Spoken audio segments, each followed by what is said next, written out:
He was a successful businessman who finally found the woman of his dreams.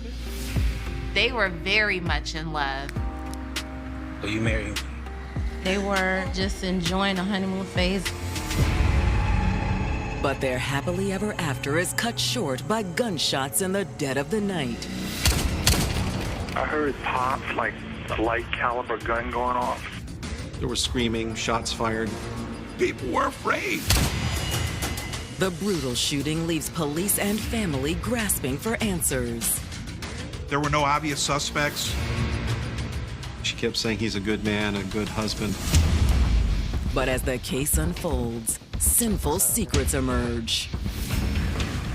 They found a revolver tucked into a box of baby wipes. They're forced to rethink everything. Was this really a random act of violence? I knew for a fact something wasn't right. Or is something more sinister afoot? A few weeks ago, their home was broken into. She found the kilo of cocaine in the house, and there were condoms in his truck. Sample is his or yours? No, they're his. I didn't believe it. It's hard to believe that someone would be capable of something like this. Oh, God, I'm scared.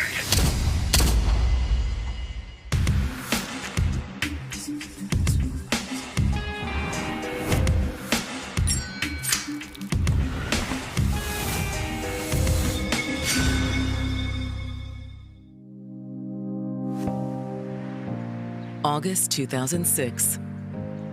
It's a sweltering summer in Jacksonville, a bustling beach town along Florida's Atlantic coast. Jacksonville is a wonderful city. It's multicultural, vibrant, military-friendly. It's the best of both worlds. It's the largest city in Florida, but it also has that hometown southern feel. But even a place known for its southern hospitality isn't immune to deadly violence. On August 21st, in the early hours of the morning, a flurry of 911 calls came in. Jacksonville 911. One of the callers is 47-year-old Freddie Zarang. Yes, ma'am. The police need to come and check something out at the end of Highgate Drive. I guess it was probably somewhere around 12:45, 1 o'clock in the morning, and I heard what sounded like 3 or 4 shots. I heard pops, like as if like a light caliber gun going off, and I can't see much. It looks like something crawling in the middle of the cul-de-sac, like somebody's actually laying there injured. As police prepare to respond to Freddie's call, another 911 call comes in from a neighbor of his, Noni Stinson. Jacksonville 911. Yes, sir. I need an officer to come in. I woke up to like 2 loud bangs. Oh, God, I'm scared. Just calm down, okay? I'm trying, sir. There were various different reports of an individual down, shots fired. It was a Tier 1 response for the Jacksonville Sheriff's Office. Officers speed to the upscale gated neighborhood on Jacksonville's south side. It was a shock because that's an area you could go years without a crime happening. Once they arrive on scene, police rush to the victim's aid. I noticed the victim in the cul-de-sac in a pool of blood, but there was nobody else around at all. There was a lot of blood around his chest and some on his face. And I thought, well, somebody just shot this man. The victim is still conscious, but barely. It's got a pulse. It's weak, but it's a pulse. He was alive and coherent, but I could tell he wasn't in very good shape at the time. He was at least able to tell the police his name, Solomon Stinson. Their very first priority was to provide medical aid. Immediately, they called for paramedics. A weak pulse. Go ahead and start EMS. Tell them to step it up, please. 29-year-old Solomon Stinson always put family first. Solomon grew up as one of 4 children on the east side of Jacksonville. We grew up poor. We didn't have like a lot of materialistic things that other kids had, but we had lots of love. He was real playful, real friendly. He was just fun to be around.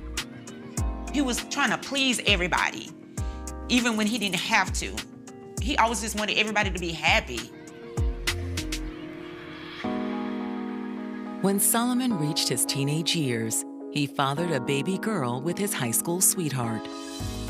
Even though Solomon's relationship did not last, he still stayed in his daughter's life. The two continued to remain great parents to their daughter and make sure that she was well taken care of. After fathering a son with another girlfriend in 2002, Solomon dedicated himself to giving his kids the life they deserved. He always had dreams, and he was a go-getter.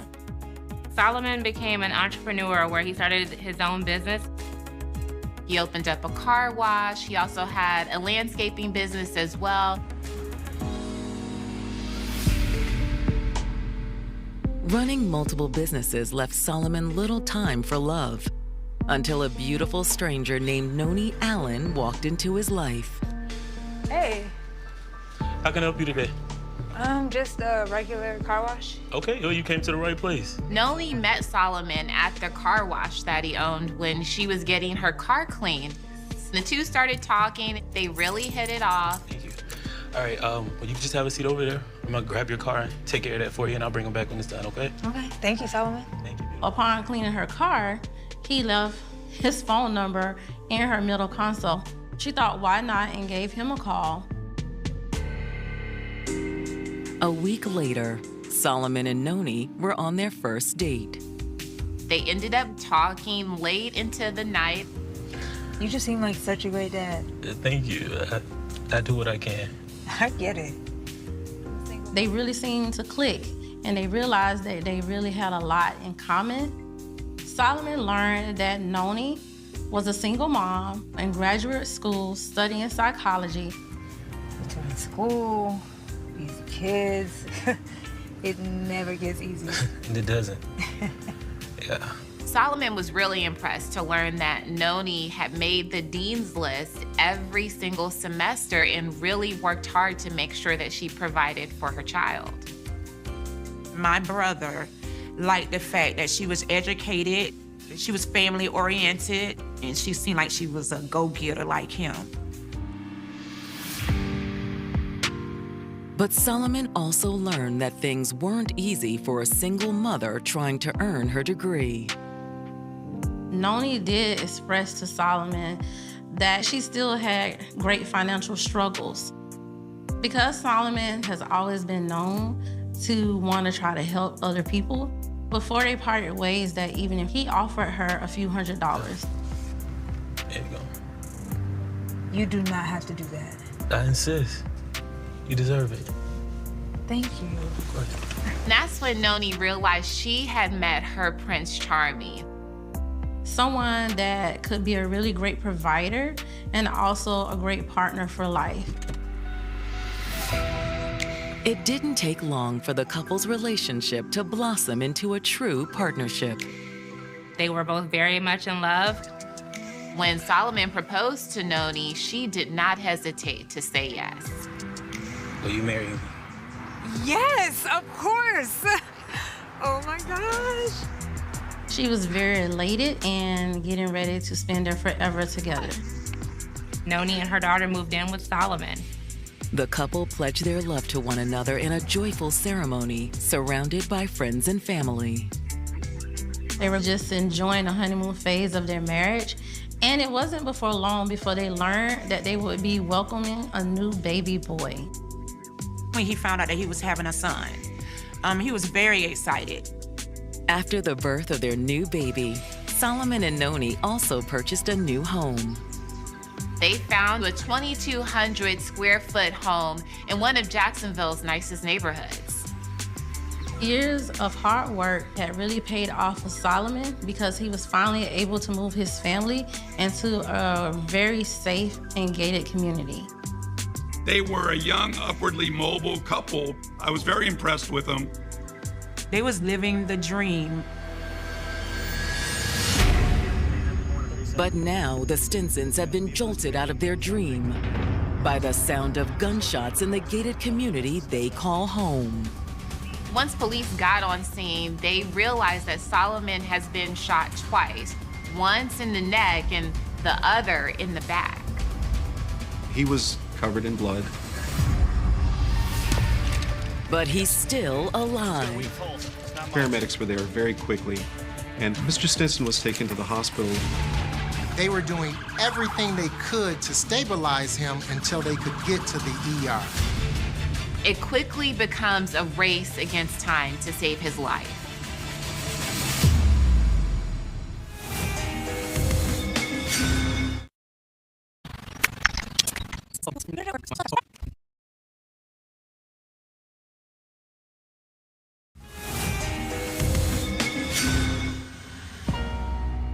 When 29-year-old Solomon Stinson met a gorgeous, hardworking single mom named Noni Allen, he knew he'd found his soulmate. They really seemed to click and to have a lot of dreams and aspirations that were very parallel. They were in love. They wanted to spend the rest of their lives together. By the summer of 2006, Solomon and Noni had gotten married, had a child, and moved into an upscale home in one of Jacksonville's nicest neighborhoods. The people of the neighborhood were all family-oriented. It was just a nice community to be in. Solomon was determined to provide a good life for his growing family and willing to put in the hard work. But now, Solomon has been found lying in a pool of blood outside his home. He had been shot 2 times. He was quickly taken into an ambulance and rushed to the nearest hospital. As Solomon's life hangs in the balance, Jacksonville police speak with his traumatized wife, Noni. She was obviously distraught, as any spouse would be. Noni says when she made the call to 911 earlier, she didn't realize the gunshots she heard were directed at her husband. Oh my God, is he gonna be okay? Is he gonna be okay? We'll let you know as soon as we hear an update from the hospital. She couldn't understand who would do anything like this to him. She kept saying he's a good man, a good husband, a good father. Officers needed to calm her down before she was ready to give a statement. While officers console Noni, Jacksonville detectives arrive and begin trying to piece together what happened. Investigators immediately notice a trail of blood leading from Stinson's driveway out into the street. That was a strong indicator that the actual shooting occurred in the driveway closer to the house. Police also located a bullet fragment from a .38 caliber handgun. The fragment was laying near where Solomon's body was found. But they did not discover any shell casings. This indicated that the killer either used a revolver or policed up their shell casings after the shooting. Based on the physical evidence, investigators wonder if Solomon was the victim of a drive-by shooting. The blood spatter tracking went from the house to the street. But why would someone want to target a loving father like Solomon? Solomon's reputation in the community points to one potential explanation. Solomon was known to be successful, financially speaking, so maybe someone came after him for his money. I thought somebody maybe had followed him home that night and robbed him. But as the first responders continue to assess the crime scene, that motive appears less plausible. The initial responding officers noted that he had on expensive jewelry and he had a significant amount of cash on him that was still there. That would pretty much immediately rule out robbery as a motive for this crime. Detectives believe that this looks more like a targeted hit. But who's behind it? Unfortunately, none of Solomon's neighbors have any guesses. One of the 911 callers, Freddie Zerain, was not able to get a good look at the shooter. Tell us what you saw. I didn't see anything. I heard the gunshot, and that's when I called 911. They wanted to know exactly what I had witnessed, and I explained to them that it was mostly audible. I couldn't see because it just wasn't a lot of light there. Initially, there were no obvious suspects. There wasn't a whole lot to go on. Detectives are hopeful that Solomon's wife, Noni, may be able to give them the answers they're looking for. We've just been trying to play catch up to find out exactly what happened tonight. Can you tell me what happened? I was asleep and I heard bam, bam. I got up. My daughter was like hiding in the hallway because she heard a noise. The sound of the shots were so close, it terrified Noni. So she started looking out the windows. At first, Noni says she didn't notice anything suspicious. I came up here and looked out and see anything. But then her daughter told her Daddy was shot. She was like, Daddy was shot, and I heard him say, ow. Your 8-year-old daughter said she heard your husband say, ow. That's when she really started to panic. Noni was surprised by what her daughter said because she didn't think her husband was home. He had left the house about 1 o'clock in the afternoon, and he had not returned by the time she had gone to sleep. At that point, she knew that something wasn't right, and she called 911 for help. No. Oh, God, I'm scared. When detectives asked Noni where Solomon had been that day, she says he probably was hanging out with some friends. What friends would he normally be out with? So I really don't know a lot of his friends. I know he hangs with a guy named, they call him Montel. It isn't much to go on, but as investigators wrap up the interview, Noni is overcome by emotion. She was shaking. She was scared. And she reveals that there's a surprising reason why she kept her distance from Solomon's friends. She offers up a new, shocking piece of information. She informed the officers that her husband had a prior record. Noni reports that her husband is a convicted felon and a drug dealer.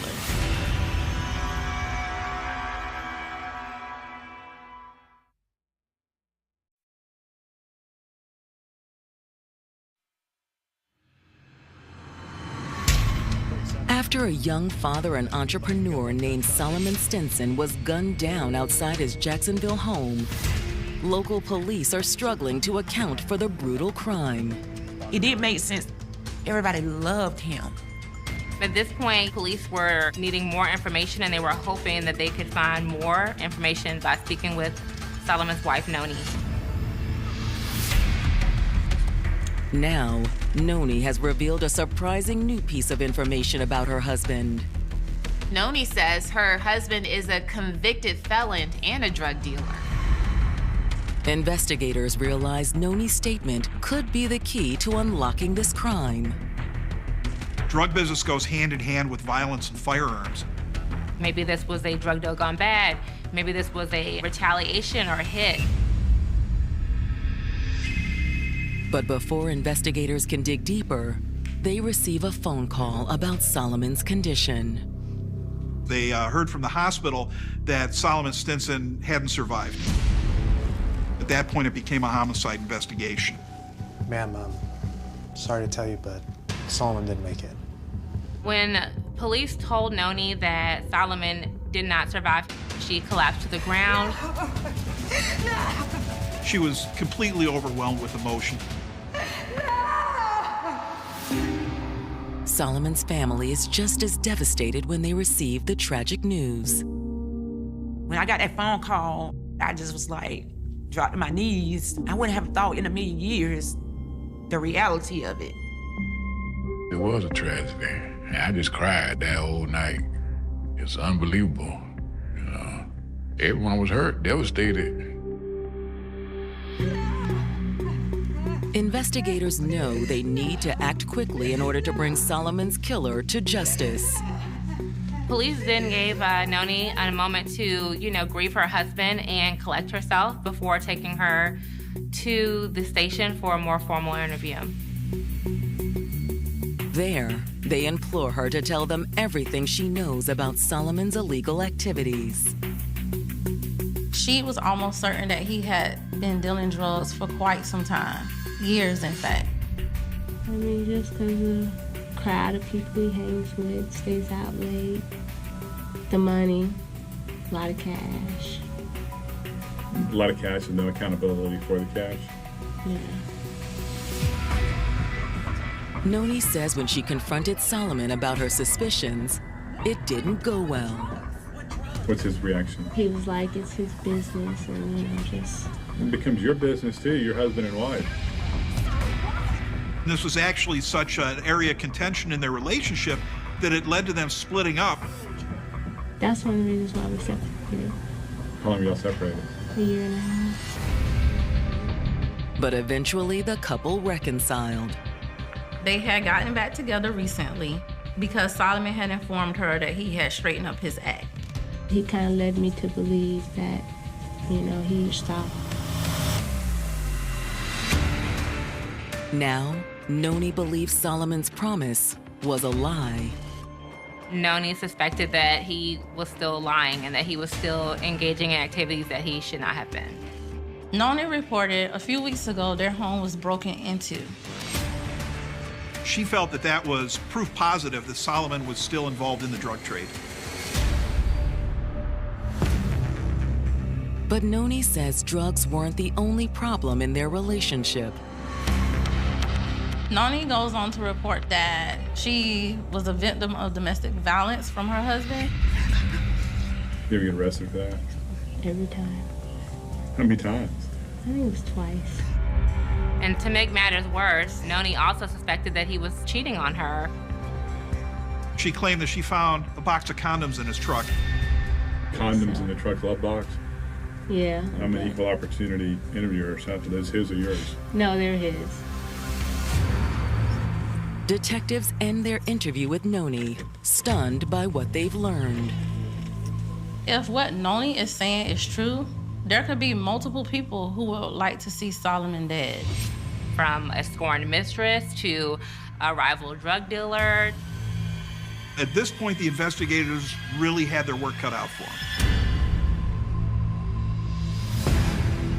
Armed with a more complete picture of Solomon's past, detectives returned to the scene of the crime. Police received permission from Noni to search her and Solomon's home in order to see if there were clues to what happened to Solomon inside. Miss Stinson said you can search the house anywhere you like. At first glance, nothing sticks out. When police initially went inside, it looked like a typical suburban home. But they soon begin to uncover evidence of Solomon's criminal behavior. In a dresser drawer, they discovered high-caliber rifle rounds. Then they found a revolver tucked into a box of baby wipes. The weapon and the ammunition were sent out for ballistics testing. But it's what police find in a spare bedroom that leads them to think they're on the right track. Underneath a mattress, they believe they've found what might have sparked this crime. More than 4 pounds of pure cocaine.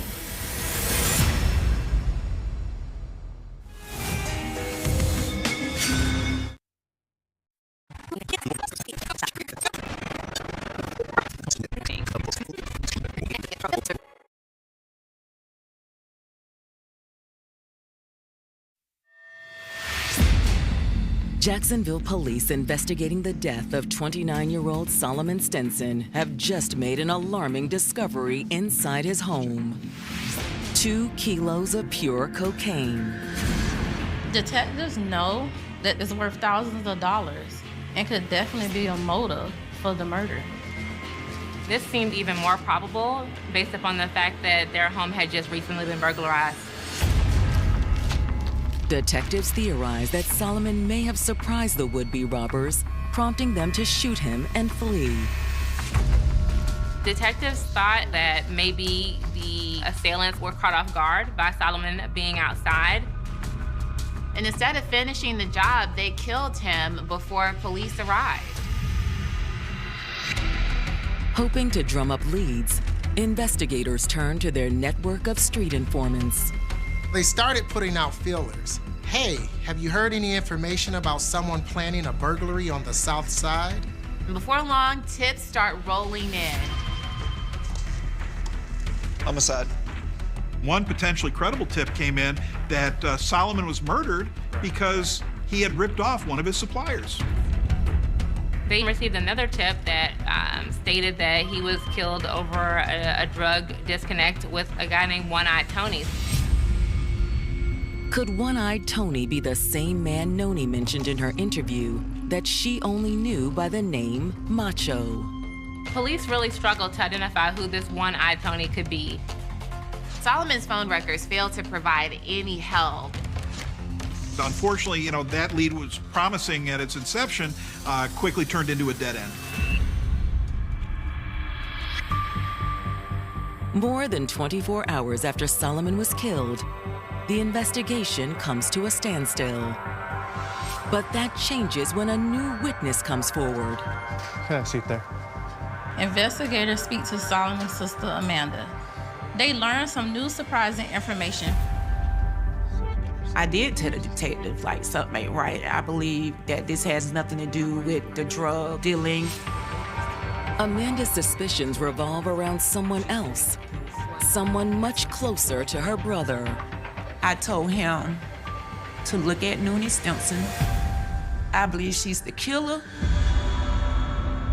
Could Solomon's doting wife, the same wife who collapsed to the ground at the news of his death, really be the one who pulled the trigger?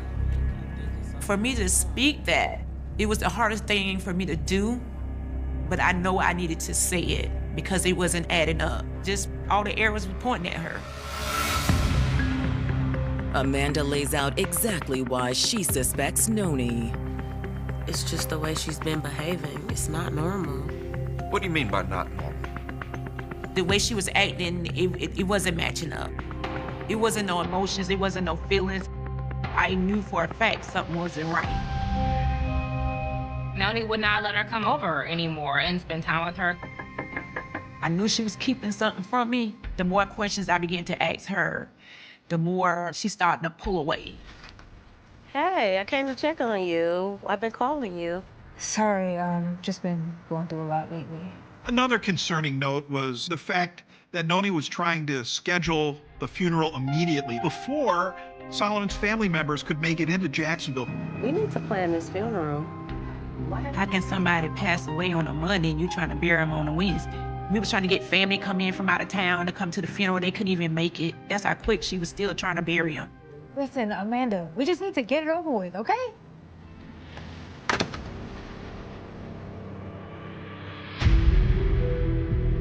Most disturbing of all is a rumor Amanda heard spreading among Solomon's friends and family.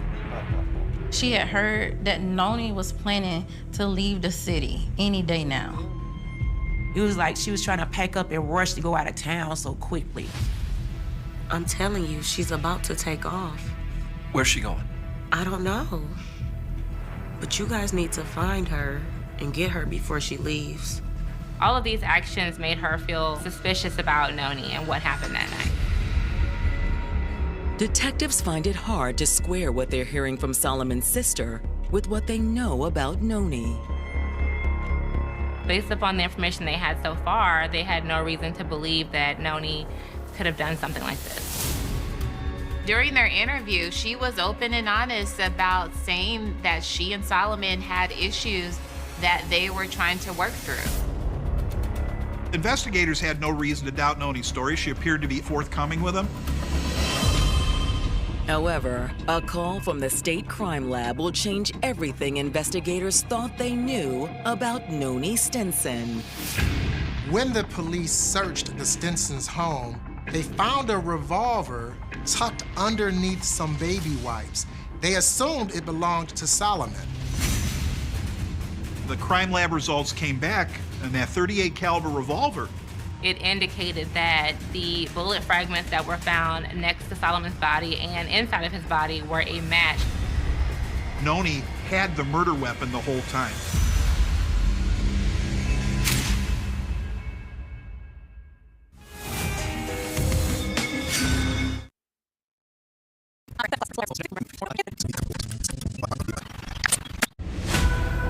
Homicide investigators in North Florida were all but certain that Solomon Stinson was murdered by a rival drug dealer who was out to get him.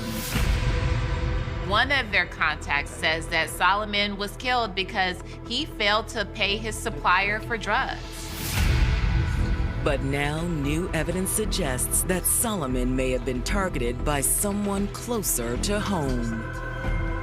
Solomon's sister informed them they should be focusing their attention on his wife Noni as a suspect.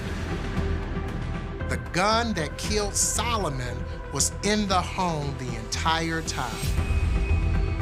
She was the only one that had possession of the murder weapon. That instantly makes Noni the prime suspect.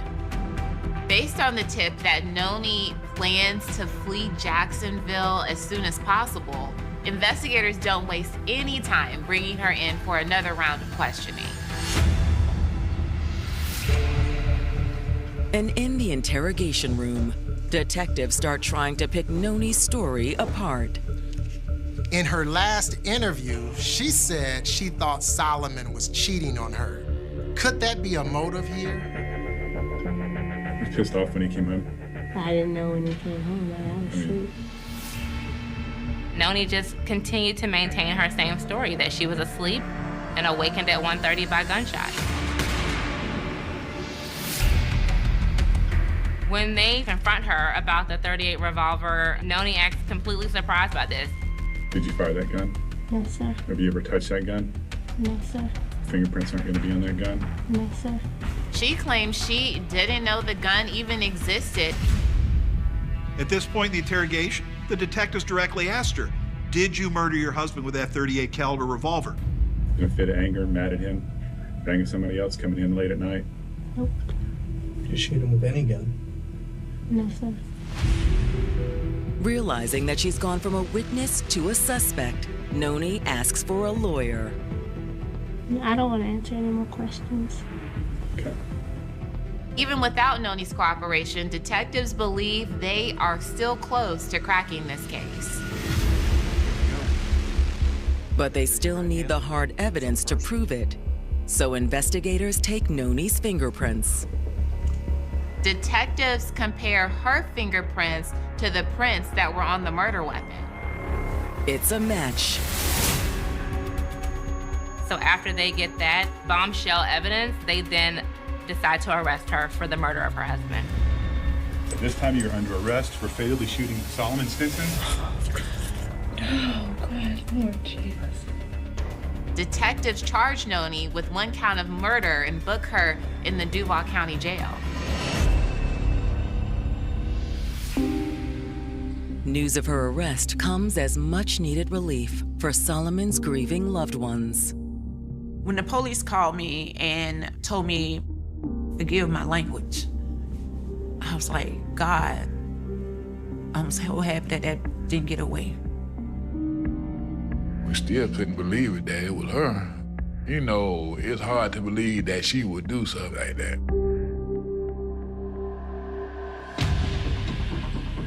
Now with the fingerprint evidence, this appears to be an open and shut case. But Noni isn't done yet. Noni Stinson presented a shocking new defense. She claimed that she did kill her husband, but she did so in self-defense.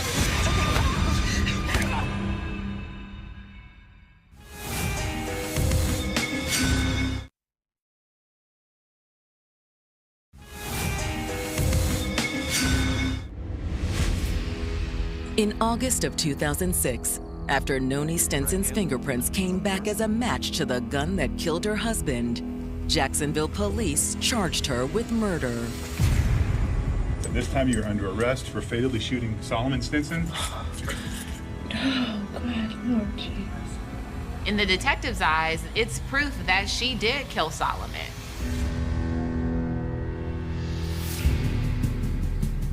But when Noni's trial begins 1 year after her arrest in August of 2007, her attorneys present a surprising defense. Her attorney makes the case that she was a battered and abused woman who had no choice but to kill her husband. She claimed that she shot him in self-defense. To support their theory, Noni's attorneys point to the couple's history of violence. Solomon had been arrested for domestic violence at least twice. And in a bold move, Noni takes the stand to testify in her own defense. Noni tells the jury that there was an argument. The argument began when she found the cocaine in the house. What is this doing in our house, Solomon? Where'd you get that? What is this doing in our house, Solomon? Are you crazy? Didn't I tell you to stop going in my stuff? What are you doing? They started fighting and things escalated. Cocaine, really? She says Solomon pulled a gun on her. In the house. Solomon, what is this? I'm gonna teach you a lesson. Solomon, wait. Didn't I tell you not to talk to me like that? Okay, Solomon. Didn't I tell you? Okay. But instead of shooting her, he started punching her multiple times in the stomach. In the midst of the struggle, Noni says she managed to pry the gun out of Solomon's hand. She says she was able to grab the gun and then was able to fire 3 shots. 2 of those gunshots struck Solomon, and he then stumbled outside, where he was later found by police.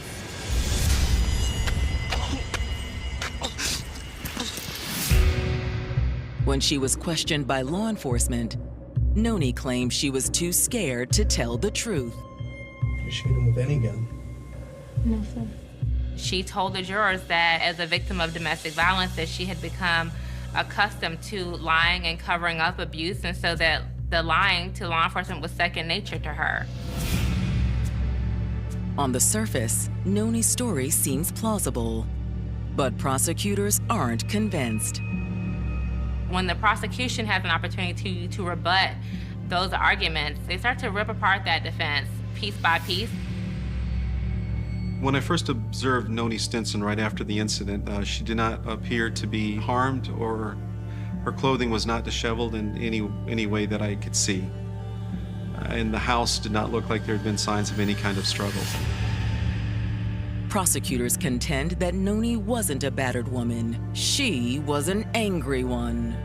She was tired of him lying to her and cheating on her, and she had just had enough. They believe that when Solomon pulled into the garage on that summer night in 2006, Noni was waiting for him. When Solomon returned home, Noni informed Solomon that she was tired of his behavior. What's up?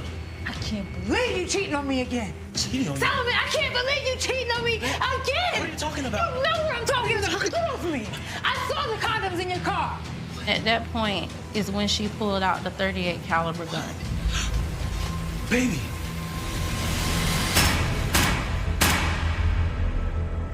The prosecution points out that one of Noni's bullets struck Solomon in the back, suggesting that he was running away from her and not trying to attack her when she opened fire. When both sides rest, the jury deliberates for several hours before returning with a verdict. They found Noni Stinson guilty of murdering her husband. The judge sentenced her to 35 years in prison for second-degree murder. I felt a sense of relief. She was going to be away for a long time. But for Solomon's family, it's too little, too late. I felt as if 35 wasn't good enough. You know, we wanted life because all the lies that was told on the stand, you know, trying to get out of something that you did. I still say it should have been more time than what she got. 6 years later, it looks like Noni might be getting out sooner, much sooner. The appellate court reversed her conviction, finding that the jury had been given faulty jury instructions. We was like, are you kidding me? She finna get out? Everybody was just so upset. In August of 2013, Noni's second trial gets underway. She presented the same defense and the same arguments as in the first trial. Noni Stinson doesn't get the results she was looking for, though. Noni is convicted of killing her husband, but this time she was found guilty of the lesser charge of manslaughter. He sentences her to 30 years in prison, just 5 years less than what she was sentenced to on the original charge. When we heard them 30 years, it was like a relief because we thought she was getting out.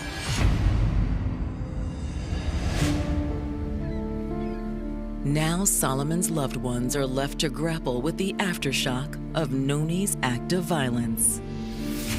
My brother never gonna see none of his kids grow up. They never gonna see their mama or daddy. She left an empty space in our family life as well as her own family life. He had flaws. However, there were better ways that this situation could have been handled. Anybody that never knew Solomon, he was a good man. I mean, he was funny, ambitious. She vanished without a trace. 27 years later, a rusted barrel finally exposed the killer. The rain started slowly that night, creeping across the empty roads of Belridge like something alive. Thin silver lines slid beneath the streetlights, tapping softly against diner windows, washing over abandoned sidewalks and rusted mailboxes, while thunder rolled somewhere far beyond the forest. Nobody in town knew that within a few hours Belridge would become the center of a nightmare that refused to die for nearly 3 decades. Nobody knew a young woman was about to disappear so completely that even her shadow would seem erased from the earth. And nobody could have imagined that 27 years later, the secret buried beneath Blackwater Lake would finally rise back to the surface in a rusted steel barrel. At 11:38 p.m., Emily Grayson tied her apron behind the counter at Marcy's Diner and laughed at something one of the cooks said while wiping rainwater from the front window with a dirty rag. The diner smelled like coffee, fried onions, wet jackets, and cigarette smoke trapped deep inside the walls after years of overnight customers passing through town. Emily looked exhausted. She had worked a double shift. Her blonde hair was tied loosely behind her neck, strands falling over tired blue eyes as she counted tips beneath the register light. One waitress later told detectives Emily kept glancing outside toward the parking lot like she expected someone to be there. Another employee remembered Emily asking if anybody could walk her to her car because the storm felt strange. Not dangerous, just strange. Uneasy, like someone was watching. Nobody walked her out. At 11:43 p.m., Emily stepped into the rain alone. Those were the last confirmed moments anybody ever saw her alive. The parking lot behind Marcy sat beside Route 16, a narrow highway cutting through miles of dark pine forest. At night, the road became almost invisible beneath heavy fog rolling down from the hills. Drivers described it as a tunnel of blackness where headlights disappeared into endless trees. Emily's apartment sat only 12 minutes away near the edge of town. She knew the road by heart. Everyone assumed she made it home safely. Everyone was wrong. At 7:12 the next morning, Emily's mother, Linda Grayson, called the sheriff's office in panic after discovering Emily never returned home. Her bed untouched, purse missing, car gone, coffee mug still sitting in the kitchen sink from that morning. Linda later told reporters she felt something terrible immediately. "A mother knows," she said. "You feel it in your bones before anyone else does." But Belridge Sheriff Harold Bennett did not share that urgency. He treated the disappearance like another small-town runaway case.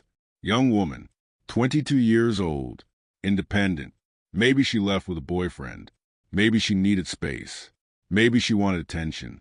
Detectives waited nearly 10 hours before launching a proper search. 10 hours while rain pounded the forest. 10 hours while mud swallowed tire tracks.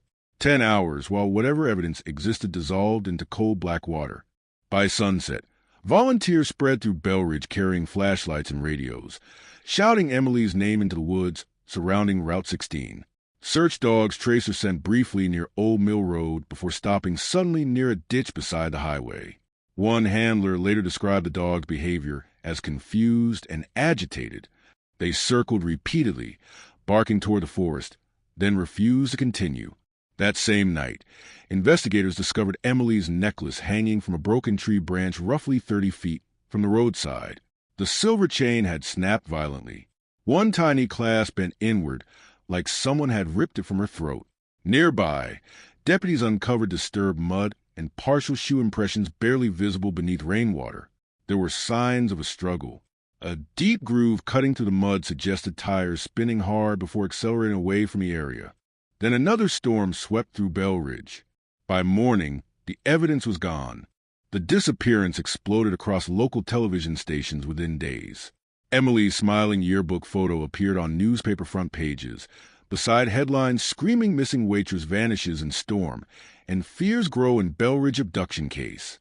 Reporters crowded outside the sheriff's office demanding updates. Helicopters circled the forests. Psychics called in claiming visions of water, chains, and darkness. Hundreds of tips flooded police lines, most useless, some deeply disturbing. One witness claimed he heard a woman screaming near the highway shortly after midnight. Another reported seeing a dark pickup truck parked outside the diner with its headlights off before Emily left work. Then came the statement that changed everything. For days after the disappearance, long-haul truck driver Leonard Pike contacted investigators from a rest stop nearly 200 miles away. Pike appeared shaken during questioning. According to a statement, he was driving through Bell Ridge shortly after midnight the night Emily vanished when he noticed a young woman standing barefoot beside Route 16 in heavy rain. She looked terrified. Mud covered her legs. One sleeve appeared torn. Pike slowed his truck, preparing to stop and help. But before he reached her, another vehicle emerged from the darkness behind her. A dark pickup truck. Older model. Rust along the side panels. No visible license plate. Pike said the woman suddenly turned and ran toward the trees as the truck accelerated after her. Seconds later, both disappeared into the forest beside the highway. Pike searched briefly with a flashlight, but heard nothing except rain and distant thunder. He assumed the woman knew the driver and eventually continued north. Police organized a massive search of the woods surrounding Route 16. They found nothing. No body, no blood, no car, no clothing, nothing except endless wet trees and thick mud swallowing every possible clue. As days turned into weeks, fear spread through Bell Ridge like poison. Parents stopped letting teenagers drive alone after dark. Women carried knives and purses. Businesses closed earlier. Rumors multiplied faster than detectives could investigate them. Every resident seemed to have a theory. Some believed Emily had been abducted by a drifter passing through town. Others whispered about a local mechanic with a violent history involving women. But one name surfaced repeatedly in conversations nobody wanted repeated publicly. Victor Hale, 41 years old, divorced, former dock worker living alone near Blackwater Lake in a decaying trailer surrounded by junk vehicles and fishing equipment. Locals describe him as unpredictable, angry, quiet in public, but explosive after drinking. Several women privately admitted Hale made them uncomfortable for years. One waitress from Marcy's claimed he stared at female employees without speaking for hours at a time. Another said he once followed her home after closing shift before disappearing, when she threatened to call police. Then detectives discovered Victor Hale visited Marcy's diner nearly every night Emily worked, always sitting in the same booth, always watching her. When questioned by investigators, Hale denied knowing Emily beyond serving him coffee occasionally. He claimed he spent the night of her disappearance repairing fishing nets alone beside Blackwater Lake. No witnesses confirmed the alibi. Detectives searched his truck and property but found no direct evidence connecting him to the crime. Muddy tire tracks near his trailer resembled thousands of other rural trucks in the county. Forensic technology in 1989 offered little help. DNA testing remained limited. Surveillance cameras barely existed in Bell Ridge. Without a body or physical evidence, investigators had almost nothing. Still, people in town remained terrified of Victor Hale. Children rode bicycles around his property as dares. Teenagers spread stories about screams echoing from Blackwater Lake late at night. Some claimed Victor burned strange objects behind his trailer after midnight. Others swore they saw women entering his truck who were never seen again. Police could prove none of it. Months passed. Then winter arrived. Snow buried the forest surrounding Route 16 beneath silence. Search operations slowed. News crews disappeared. National media lost interest.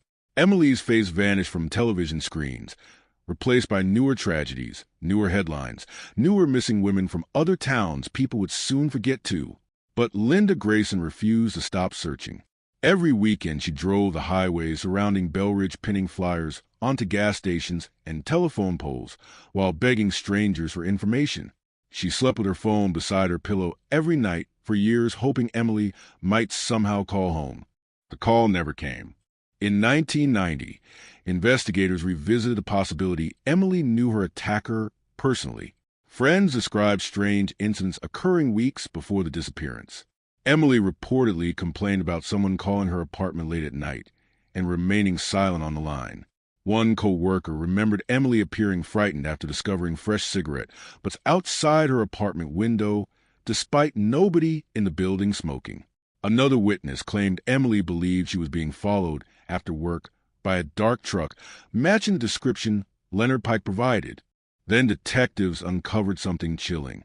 3 weeks before Emily disappeared, another young woman reported being forced off Route 16 by an older dark pickup truck during heavy rain. The driver attempted to block her car near Old Mill Road before she escaped by speeding back toward town. She described the driver as a large man with heavy facial stubble and deep-set eyes. The description resembled Victor Hale. But prosecutors argued the connection remained circumstantial. No arrest followed. Belridge descended into frustration and paranoia. Residents accused law enforcement of incompetence. Anonymous letters flooded the sheriff's office, accusing different men throughout town. Some citizens formed volunteer night patrols, armed with hunting rifles. Others believed Emily's killer had already left Belridge forever. Sheriff Bennett publicly insisted investigators were close to solving the case, but privately the department was collapsing beneath pressure. By 1992, the official investigation had nearly stopped completely.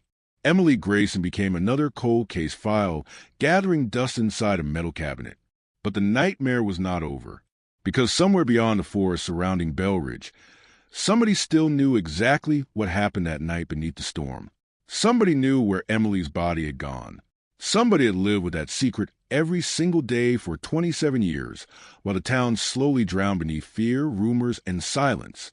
And beneath the black water of an isolated lake hidden behind miles of pine trees, something waited in darkness, sealed inside rusted steel, untouched by time, waiting for the drought that would finally expose the horror buried beneath Belridge all along. Winter tightened its grip around Belridge, like a fist slowly crushing the town from the outside in. Snow buried the roads. Ice swallowed the edges of Blackwater Lake. The forest surrounding Route 16 stood silent beneath gray skies, while Emily Grayson's disappearance transformed from breaking news into something colder, heavier, harder to escape. The fear did not disappear with time. It deepened. It settled into kitchens, school hallways, gas stations, and grocery stores where conversations stopped the moment strangers walked too close. Every woman in Belridge changed her routine after Emily vanished. Nobody admitted it openly, but everybody knew the same thought kept crawling through their minds after dark. If someone could take Emily Grayson without leaving behind a body, a witness, or a single answer, then nobody in Belridge was truly safe. Linda Grayson refused to accept the silence. Every morning before sunrise, she sat at the kitchen table surrounded by missing person flyers, newspaper clippings, handwritten notes, and maps covered in circles and arrows. She became obsessed with tiny details investigators dismissed months earlier. A waitress mentioning a strange customer. A truck seen parked beside Route 16. Anonymous late-night phone calls nobody traced. Linda called detectives, so often they stopped answering directly and routed her through receptionists. Friends said grief changed her physically. She lost weight, stopped sleeping, dyed streaks of gray appearing in her hair before Emily had even been gone a year. But Linda kept searching because somewhere deep inside, she believed Emily was still alive. She had to believe it. The alternative was unbearable. In January of 1990, nearly 3 months after the disappearance, investigators received a letter postmarked from a neighboring county. No return address. No fingerprints. Inside was a single newspaper clipping about Emily's case with 4 words written across it in black ink. She still screams at night. The sheriff's department initially believed it was a cruel prank, Belridge had become flooded with false confessions and anonymous tips from unstable people seeking attention. But something about the letter disturbed detectives immediately. The handwriting appeared careful, controlled, deliberate. No smudges, no emotion, almost clinical. More unsettling was the fact that the envelope carried traces of industrial oil commonly used in mechanical repair shops and boat maintenance facilities. Detectives quietly revisited Victor Hale. When officers arrived at Hale's trailer near Blackwater Lake, they discovered him standing outside splitting firewood in freezing rain, as if he'd been expecting them. Witnesses later recalled the image vividly. Hale wore a thick flannel jacket stained with grease and mud. His beard had grown heavier since Emily disappeared. He looked exhausted but strangely calm. Too calm, according to one deputy. Hale smiled when investigators mentioned the anonymous letter. "You wasting your time again?" he asked. Detectives questioned him for nearly 4 hours. They searched the property again, this time more aggressively.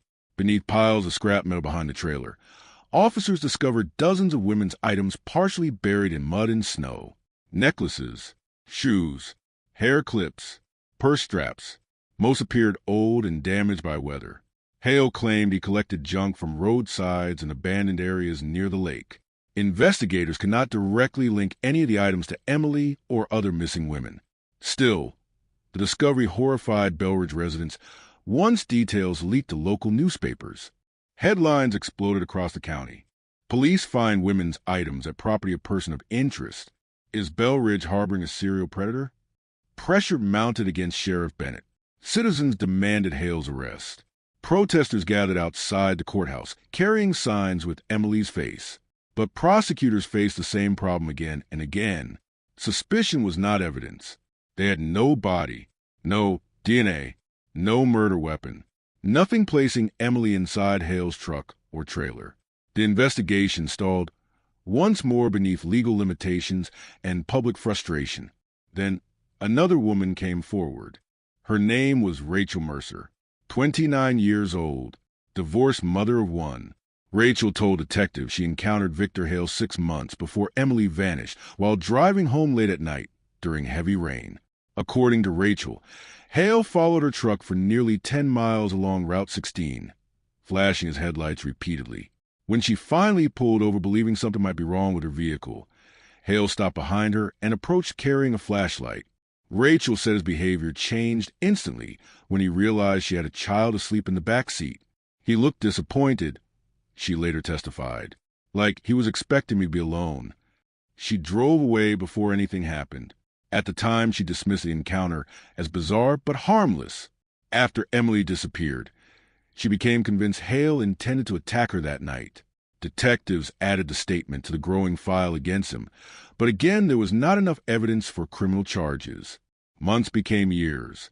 Belridge slowly transformed into a town haunted by unfinished terror.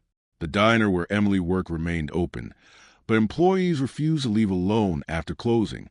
Truckers passing through still asked questions about the missing waitress. Tourists occasionally drove near Route 16 hoping to glimpse the vanishing road, described in tabloids and television specials. Psychics held candlelight gatherings near Old Mill Road, claiming Emily's spirit remained trapped in the forest. One self-proclaimed medium collapsed screaming beside Blackwater Lake after insisting she heard a woman crying beneath the water. Even seasoned investigators began admitting privately that the case felt wrong. Too clean, too controlled. Detective Arthur Mullen, one of the few officers who never stopped working the case, became increasingly convinced Emily's disappearance had been carefully planned long before that stormy night. Mullen believed the killer knew Belridge intimately, knew the roads, knew police procedures, knew how weather could erase evidence within hours. He also believed Emily had likely been watched for weeks or months beforehand. Then Mullen discovered something deeply unsettling buried inside old diner receipts and witness statements. Victor Hale always appeared at Marcy's Diner on the exact nights Emily worked closing shifts. Not occasionally, not randomly, every single time. Mullen mapped Hale's visits across nearly 8 months and uncovered an almost perfect pattern. Witnesses remembered Hale sitting silently for hours drinking coffee while watching Emily move between tables. Sometimes he never spoke a word. Sometimes he left immediately after Emily finished work. Other waitresses noticed it too, but initially dismissed him as lonely or socially awkward. One former employee later admitted Emily had become frightened enough to ask co-workers to walk her outside during late shifts. She never filed a police report because Hale never directly threatened her. He simply watched, always watching. In 1993, investigators received another break that briefly reignited hope. Construction workers repairing drainage pipes near Old Mill Road uncovered a torn section of blue fabric tangled beneath collapsed debris. Linda Grayson identified it immediately as matching the denim jacket Emily wore the night she vanished. Forensic analysis confirmed the fibers were consistent with the jacket, though degradation prevented absolute certainty. More disturbing was the discovery of tiny blood traces soaked into the material. The blood type matched Emily's. For the first time, detectives publicly admitted they believed Emily Grayson was dead. The announcement devastated Bell Ridge. Residents who spent years convincing themselves she might still be alive suddenly faced a darker reality. Somebody had likely murdered Emily within miles of town and escaped justice completely. Linda Grayson stopped giving interviews after that. Friends said she spent entire days sitting beside her living room window staring toward the highway as if expecting Emily to appear walking through the snow. But Detective Mullen refused to quit. He became consumed by the case. His marriage collapsed. He developed insomnia. Co-workers described him pinning photographs across office walls, drawing connections nobody else could see. He revisited every witness repeatedly, searching for contradictions. He studied maps of Blackwater Lake for hours. Something about the lake bothered him deeply. Too isolated, too quiet. Hale's trailer sat less than half a mile from the shoreline. Dense forests surrounded the area. During storms, the roads became almost impassable. Perfect terrain for disappearing someone forever. In the summer of 1994, Mullen convinced the department to organize a limited dive search near Blackwater Lake. Divers combed portions of the shoreline using sonar equipment and metal detectors, while news crews filmed from a distance. Residents gathered silently beneath umbrellas, hoping for answers at last. The search lasted 3 days. Nothing. No vehicle. No remains. No evidence. Victor Hale watched portions of the search from outside his trailer, smoking cigarettes beside his truck. Witnesses later recalled how relaxed he appeared while divers searched the lake less than a mile away, almost amused. Then, without warning, Detective Arthur Mullen suffered a massive heart attack inside his office late one evening while reviewing Emily's case files. He died before paramedics arrived. He was 46 years old. His death shattered the investigation. Mullen had become the driving force, keeping Emily's case alive inside the department. Without him, momentum disappeared almost overnight. Sheriff Bennett retired the following year, amid growing criticism over multiple unsolved investigations, including Emily's disappearance. New leadership inherited boxes of incomplete reports, damaged evidence, contradictory witness statements, and decades of fear embedded inside the town itself. The case officially turned cold. But Bell Ridge never escaped it. Every anniversary of Emily's disappearance brought fresh newspaper articles and renewed speculation. Reporters returned repeatedly asking the same questions nobody could answer. What happened on Route 16 that night? Why was Emily targeted? Was Victor Hale truly responsible? And if he was, how had he hidden every trace for so long? Then, nearly 18 years after Emily vanished, another woman disappeared from Bell Ridge during a violent storm. And suddenly the nightmare began all over again.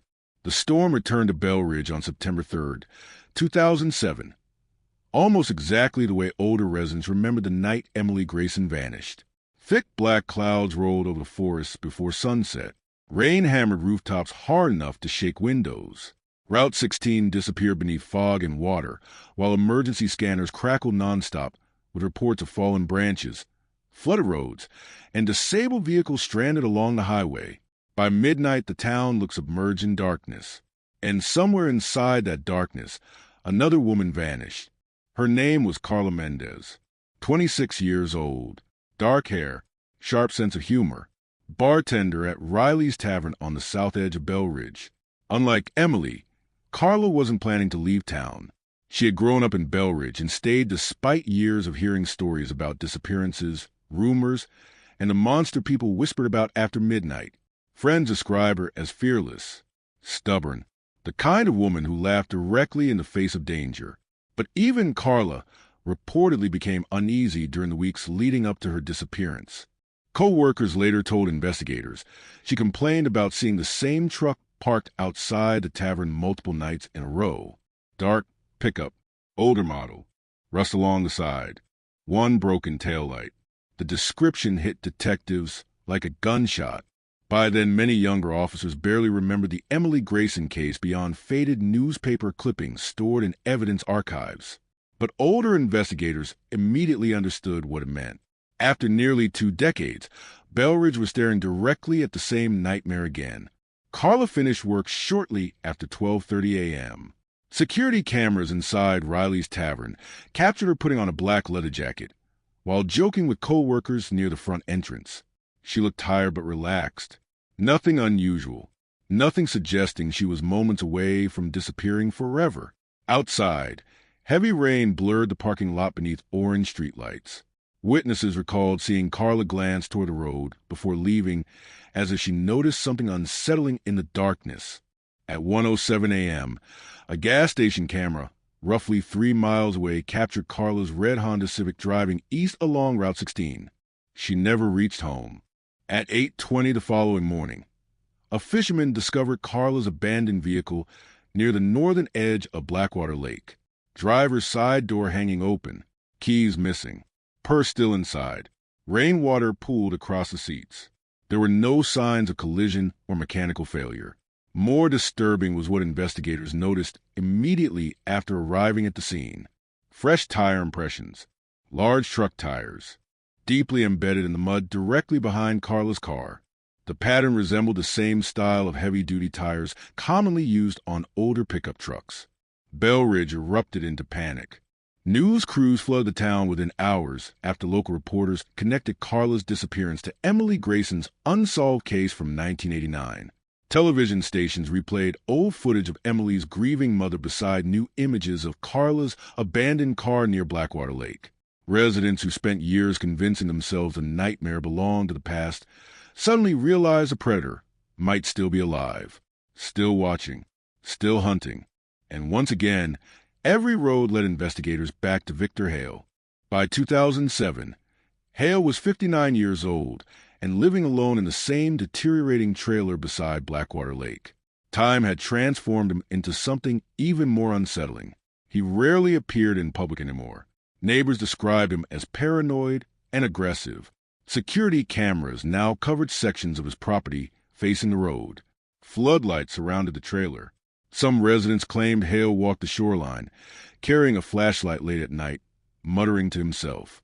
Others reported hearing engines running behind his property during storms when nobody should have been outside. Detectives obtained a warrant within 48 hours.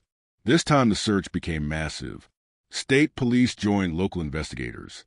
Crime scene units swarmed Hale's property while helicopters circled overhead broadcasting live footage to regional news stations. Officers searched the trailer room by room, while divers entered sections of Blackwater Lake nearby. Residents gathered behind police tape in near silence, watching investigators disappear into the woods surrounding Hale's land. Then detectives opened a locked metal cabinet inside Hale's garage. What they found chilled the entire investigation. Photographs, hundreds of them. Women photographed secretly from a distance over nearly 20 years. Some pictures showed grocery store parking lots. Others captured women pumping gasoline late at night. Several appeared taken through restaurant windows.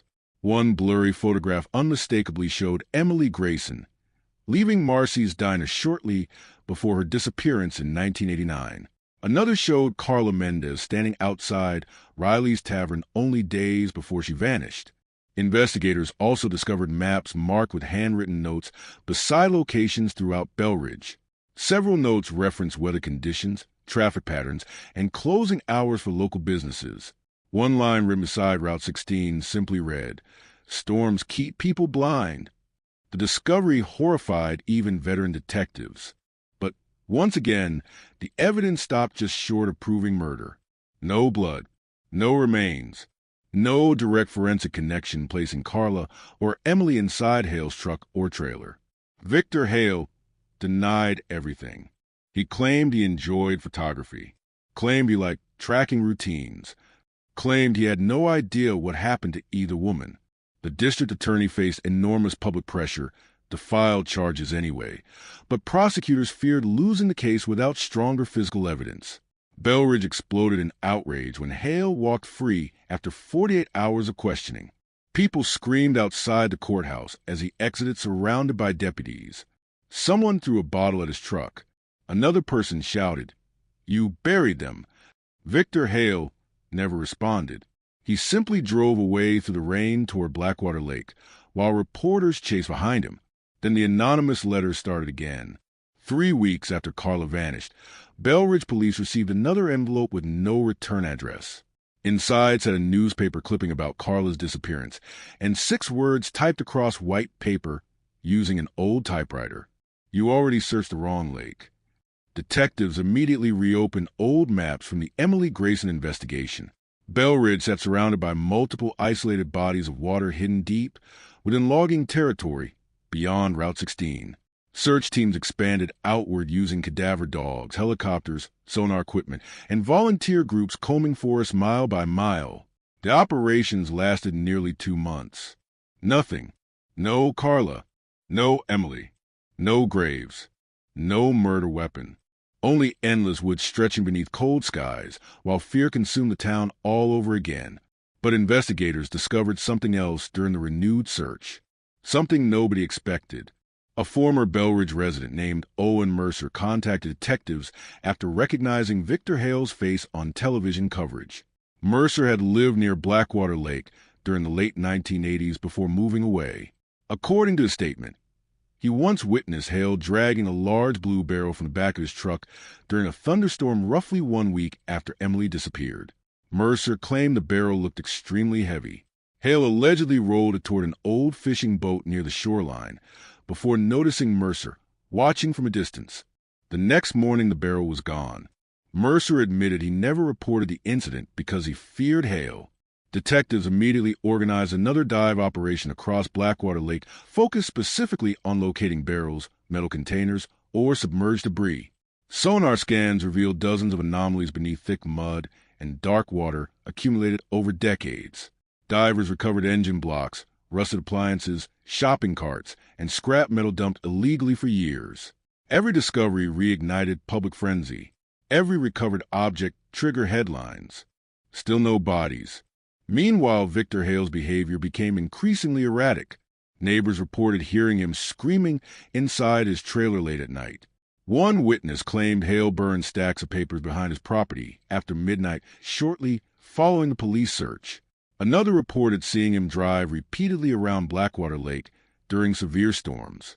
Detectives placed intermittent surveillance on Hale, but struggled to maintain consistent coverage due to budget limitations and legal restrictions. Then something happened that changed the investigation forever. On November 14, 2007, Victor Hale disappeared.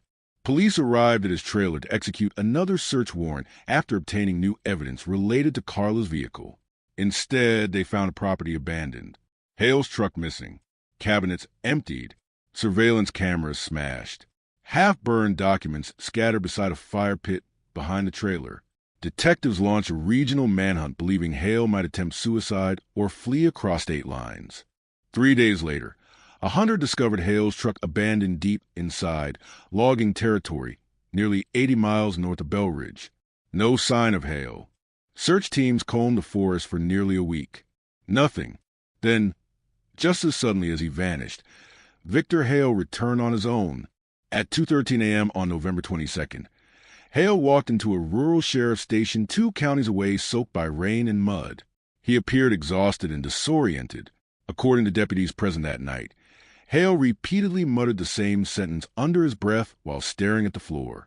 They keep floating back up. Detectives interrogated him for nearly 12 hours. Hale refused to explain where he had been, refused to discuss Emily or Carla, refused to elaborate on the statement. By the time questioning ended, Investigators believed Hale was psychologically unstable, but still lacked enough evidence for murder charges. Once again, he walked free. But Bell Ridge changed after that.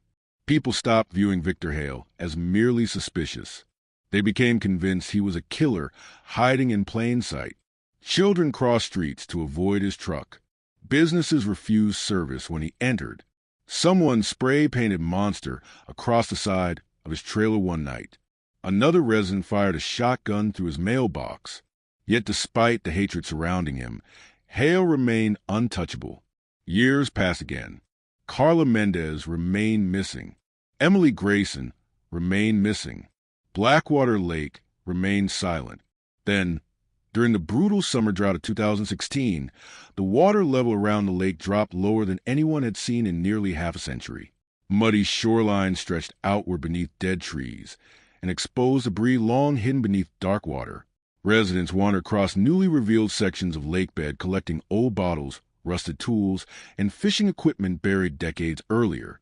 And on August 11th, two teenage boys exploring near the northern shoreline stumbled across something protruding from thick mud roughly 40 yards from the water's edge. A steel barrel. Old, corroded, half buried beneath black sludge. One of the boys later told investigators he initially thought it was trash until he noticed something wrapped tightly around the rusted metal clamps, sealing the lid shut. Chains.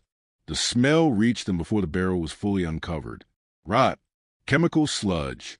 Something ancient trapped beneath mud and stagnant water for decades, suddenly exposed to open air again. The two boys who found it stumbled backward immediately, covering their mouths as flies swarmed around the rusted metal surface. One later told investigators the barrel looked like it was breathing beneath the heat, tiny bubbles rising through black mud around its base as if the lake itself were trying to force it back underground.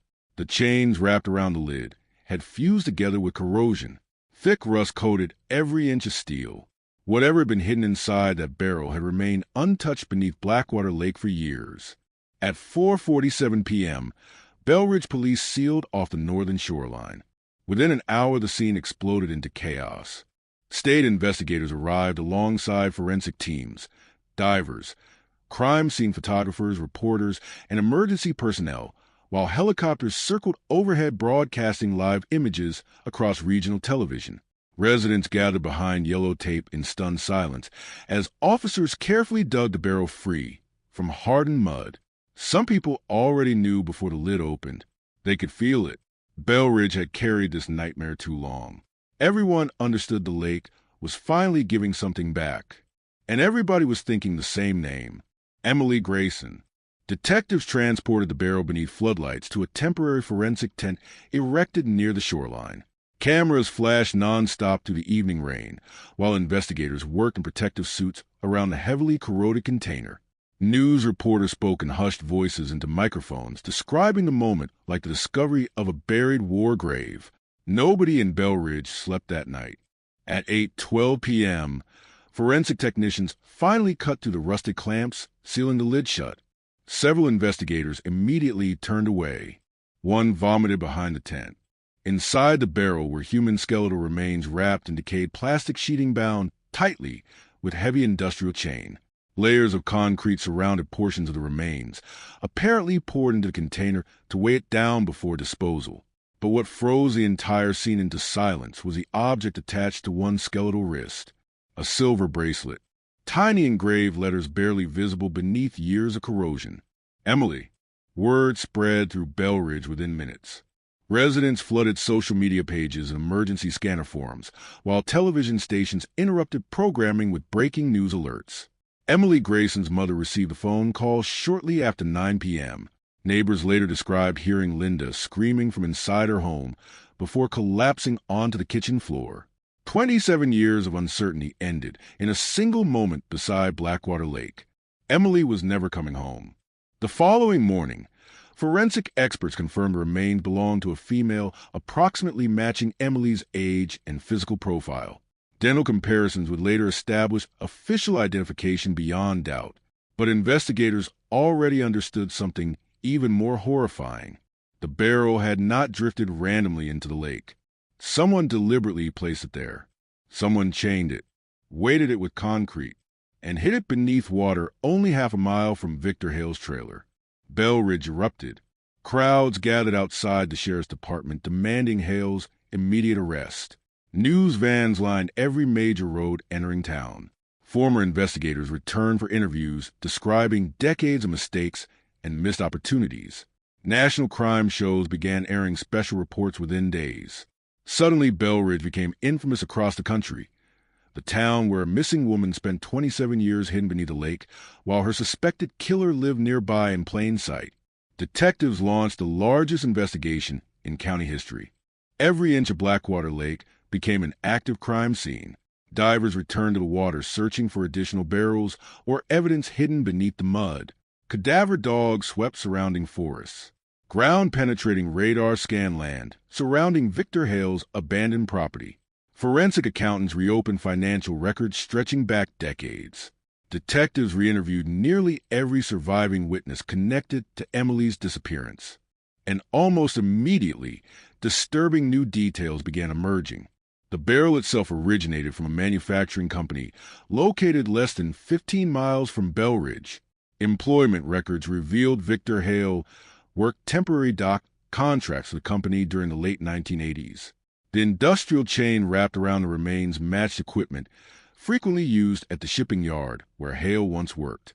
Even more alarming, forensic examination identified traces of marine adhesive inside the barrel identical to materials recovered years earlier from Hale's garage during the Carla Mendez investigation.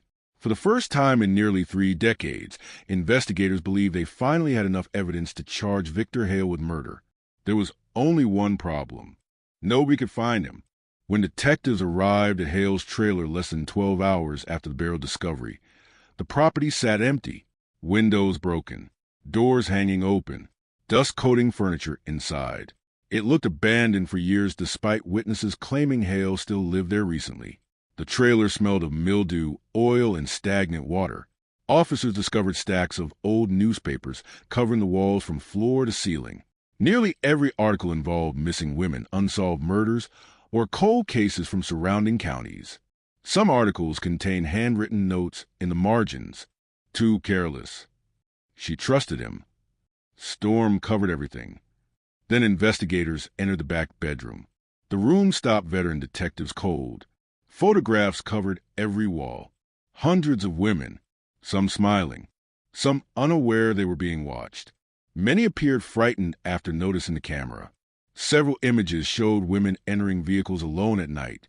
Others depicted women through apartment windows or walking near isolated roads. At the center of the room hung the largest photograph of all, Emily Grayson leaving Marcy's Diner, time-stamped just 22 minutes before she disappeared. Below the image, someone had written a single sentence directly onto the wall. She was supposed to stay quiet. Detectives also uncovered dozens of cassette tapes hidden beneath floorboards inside the trailer. Most contained distorted recordings of police scanners, weather reports, or long periods of silence interrupted by static. But several tapes included something else. Women's voices, crying, begging, screaming. The recording sent shockwaves through the investigation. Audio experts struggled to determine dates due to severe degradation, but one voice sounded chillingly similar to Emily Grayson, according to surviving family members. Another possibly matched Carla Mendez. Investigators refused to release full details publicly, fueling even more fear and speculation across Bell Ridge. Then came another horrifying discovery. During a secondary dive operation near the northern edge of Blackwater Lake, divers located a second submerged barrel buried beneath heavy sediment less than 60 feet from where Emily's remains were found. This one remained sealed shut.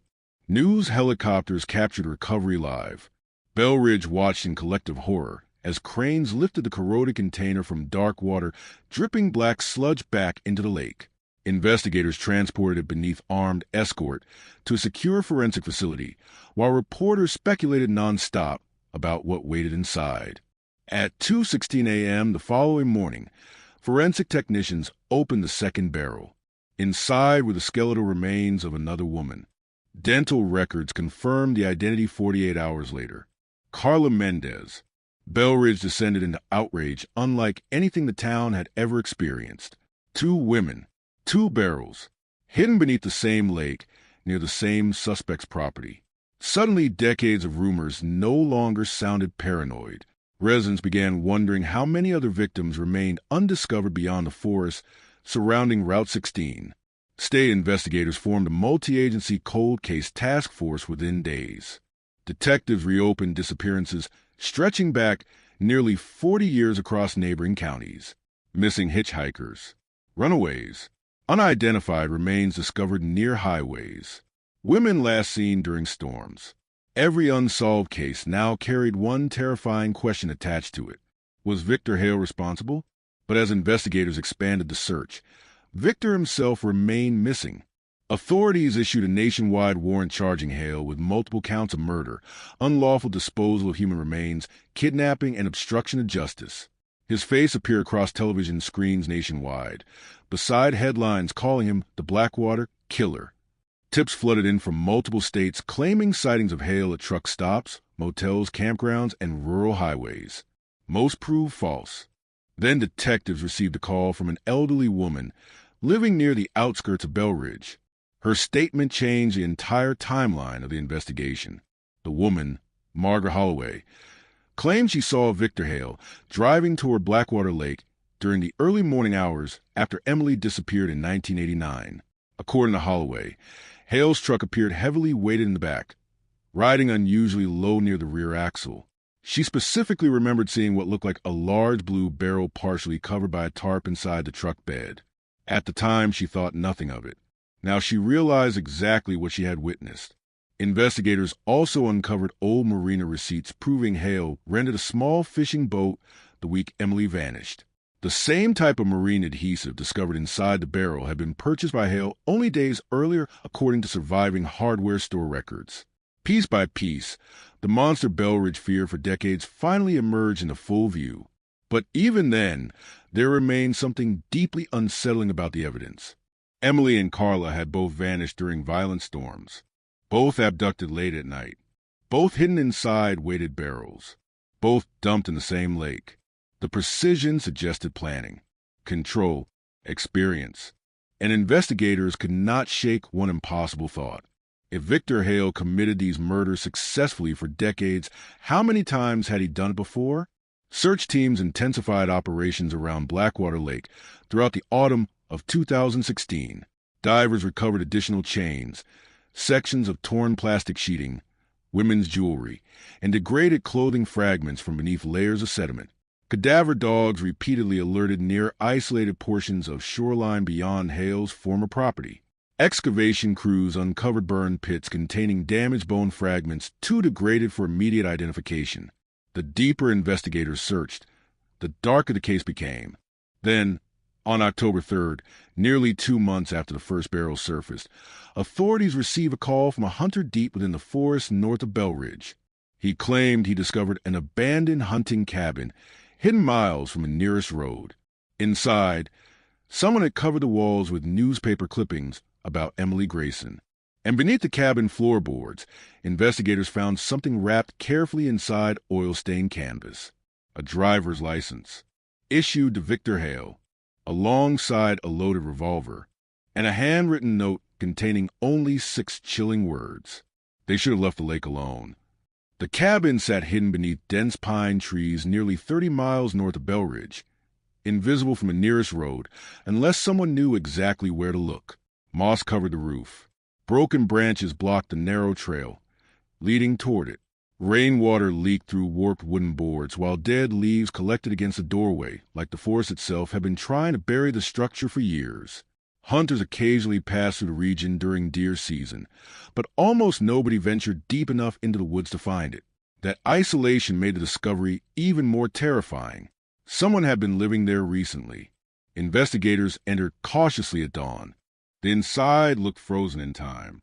Dust-coated empty cans, stained blankets, rusted lanterns, and stacks of newspapers scattered across the floor. Most headlines focus on Emily Grayson and Carla Mendez. Others involved missing women from surrounding counties dating back decades. Some articles were circled repeatedly in black marker. Certain victims shared striking similarities. Young women, late-night disappearances, stormy weather, rural highways, Several cases had never been publicly connected before. Then detectives noticed the walls. Photographs covered nearly every surface. Hundreds of them. Women walking alone. Women pumping gas. Women exiting bars, grocery stores, diners, laundromats. Some appeared terrified after realizing they were being watched. Others never noticed a camera at all. The images stretched across years, maybe decades. Investigators estimated some photographs dated back to the late 1970s based on clothing and film degradation. At the center of the cabin, pinned directly above a small wooden table, hung a large map covered in colored pins connected by red thread. Missing persons locations, discovery sites, lakes, forest roads, abandoned service stations. The entire region surrounding Bell Ridge looked infected by a web of disappearances. Detective Laura Vance stared at the map for nearly 10 minutes before speaking. "This wasn't random," she whispered. The realization spread quickly through the task force. Victor Hale may not have been a solitary killer acting impulsively during storms. Evidence suggested obsession, ritual, planning refined over decades. And if investigators were correct, Emily and Carla might represent only a fraction of his victims. Forensic teams dismantled the cabin inch by inch. Beneath loose floorboards, they recovered ammunition, handwritten journals, women's jewelry, and old cassette tapes wrapped carefully in plastic. Some tapes contained weather broadcasts and police scanner recordings identical to those found in Hale's trailer. Others captured disturbing fragments of conversation between Hale and unidentified women. One tape included heavy rain striking metal, while a terrified female voice repeatedly begged someone to please let me out. Investigators could not identify the speaker immediately. Then came the worst discovery. Hidden beneath the cabin cellar, investigators uncovered a shallow, concealed compartment lined with black plastic sheeting. Inside were several women's personal belongings preserved in sealed containers. Driver's licenses, earrings, watches, photographs. Most belonged to women reported missing across multiple states between 1978 and 2003. The task force suddenly realized they were no longer investigating two murders. They were hunting a potential serial killer operating for nearly 40 years. National media exploded. Bell Ridge transformed overnight into the center of one of the largest criminal investigations in modern state history. Satellite trucks lined every road entering town. Crime reporters described Blackwater Lake as America's buried graveyard. Former FBI profilers appeared on television theorizing Hale selected victims based on routine, isolation, and weather conditions. Some believed storms formed part of his psychological ritual. Others argued he used severe weather strategically because rain destroyed evidence and kept witnesses indoors. Meanwhile, search teams continued sweeping forests surrounding the cabin and Blackwater Lake. And they kept finding things. A necklace buried near an old fire pit matched photographs from an unsolved 1984 disappearance in Oregon. Fragments of clothing discovered beside a creek resembled garments worn by a missing hitchhiker from Nevada. Bone fragments recovered from burn sites near the cabin belonged to multiple unidentified individuals, according to preliminary forensic analysis. The deeper investigators dug, the larger the nightmare became. Then on October 11, 2016, the task force received a shocking lead from nearly 300 miles away. A retired truck mechanic named Raymond Fisk contacted authorities after recognizing Victor Hale's face during a televised interview. Fisk claimed he worked alongside Hale briefly during the late 1970s as shipping dock near Tacoma. According to Fisk, Hale once confessed something deeply disturbing during a night of heavy drinking. He said lakes were perfect graves, Fisk told investigators. Said water eats everything eventually. Fisk also remembered Hale discussing barrels specifically, large industrial drums used for shipping chemicals and engine oil. Hale allegedly joked that concrete inside the barrels made bodies sleep forever. Detectives immediately reopened old shipping manifests connected to Hale's former employment. Records revealed dozens of industrial barrels disappeared from storage yards during periods overlapping several unsolved disappearances throughout the 1980s. At the time, nobody noticed because inventory systems were primitive and poorly monitored. Now the pattern looked horrifying. Every new discovery pushed Bell Ridge closer toward panic. Parents refused to let children walk home from school. Gun sales surged across neighboring counties. Residents flooded police lines reporting suspicious memories involving Victor Hale stretching back decades. One woman claimed Hale followed her through a supermarket parking lot in 1991 before abruptly leaving when another customer approached. Another reported waking one night to discover Hale standing outside her apartment building staring upward at her window during a thunderstorm.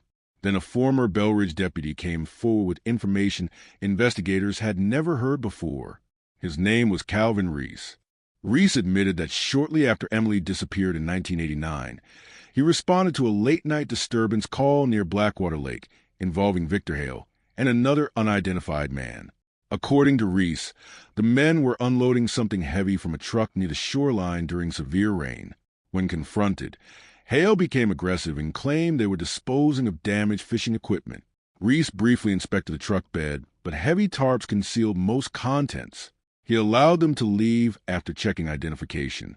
The deputy never filed a formal report. Why? Because Sheriff Bennett allegedly ordered officers to stop harassing locals during the chaos surrounding Emily's investigation. The revelation devastated Belridge all over again. Public outrage shifted beyond Hale himself toward decades of investigative failures that may have allowed a killer to continue operating unchecked. Families of missing women demanded answers. Lawsuits threatened former officials. News commentators openly questioned whether Emily Grayson might have survived if early evidence had been handled properly. Linda Grayson watched the media frenzy from inside her quiet home near the edge of town. Friends said she barely spoke anymore. After 27 years of uncertainty, the confirmation of Emily's death left her emotionally hollow. But one thought tormented her constantly. Had Emily suffered before she died? Investigators could not answer that question publicly. Privately, forensic examination of Emily's remains revealed horrifying evidence suggesting prolonged restraint before death. Damage around the wrists matched heavy chains recovered inside the barrel. Certain fractures indicated repeated trauma occurring before decomposition. Though official cause of death remained difficult to determine due to the passage of time, investigators believed Emily likely died violently. And somewhere in the forest surrounding Belridge, Victor Hale was still missing. Massive search operations expanded across neighboring states throughout late autumn. Tracking teams followed possible sightings through truck stops, abandoned campsites, and rural highways. Some witnesses described Hale appearing disoriented and heavily armed. Others believe he planned to commit suicide rather than face capture. Authorities warned residents not to approach him under any circumstances. Then another storm rolled over Belridge. October 19th, exactly 27 years and 2 days after Emily vanished. Heavy rain flooded portions of Route 16, while winds tore branches across roads throughout the county. Emergency dispatchers handled multiple accidents overnight. At 11:42 p.m., nearly the exact time Emily left Marcy's Diner decades earlier, Belridge police received a 911 call from a terrified motorist driving near Old Mill Road. The caller claimed a man stepped directly into the highway during the storm, waving a flashlight wildly beside the forest. The description matched Victor Hale. Officers arrived within minutes. No sign of him, but investigators discovered fresh footprints leading into dense woods beside the road. 9 units tracked ascent nearly 2 miles through mud and rain before reaching an abandoned ranger station hidden deep inside the forest. Inside, they found recent evidence of occupation. Food wrappers, blankets, empty medication bottles, and one object placed carefully on the center table beneath a leaking roof, a cassette recorder, still running. Detectives played the tape immediately.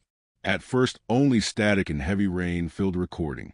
Then came Victor Hale's voice, calm and strangely exhausted. "You think the lake was the secret," he said softly. The lake was never the secret. Several seconds of silence followed. Then Hale laughed quietly. There are places nobody ever searches.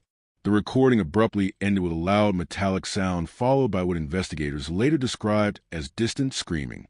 Search teams flooded the forest surrounding the ranger station through the night.